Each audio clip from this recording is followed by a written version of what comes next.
Welcome to GrammarOnDemand.com. I'll be telling you about adverbs of frequency. Now, I think that adverbs of frequency actually sounds a little bit more difficult than it actually is. I think it's actually pretty easy. There's not much that you need to know. First, let's take a look at what they actually are. There are words like often, never, sometimes, always, usually, seldom, etc.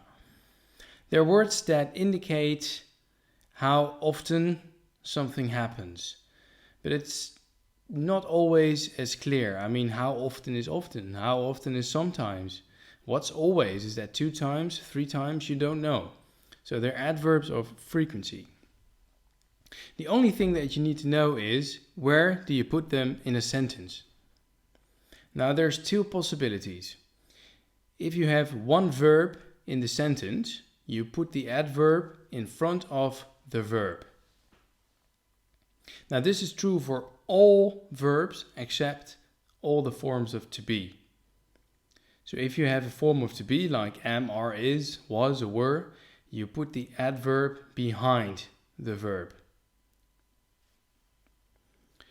Now if you have 2 verbs in your sentence, it's actually easier because you put the adverb in between those 2 verbs.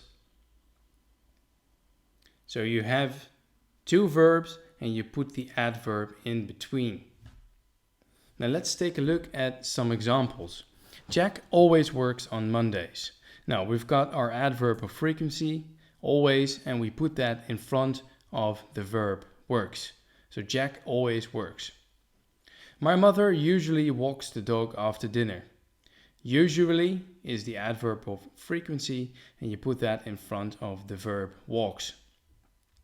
They are often late. Now are is a form of to be, so you put often behind the verb.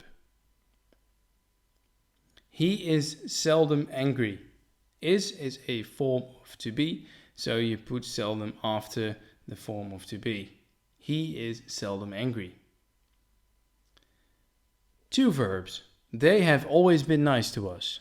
You put the adverb of frequency in between. They have always been nice to us. So this is really easy. John will never go there again. I would sometimes go there alone. You can see that you just put the adverb of frequency in between those 2 verbs.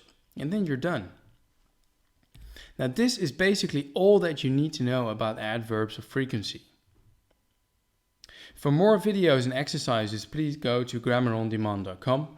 Don't forget to subscribe and like this video if it has helped you. And if you have any comments, just leave them in the box below.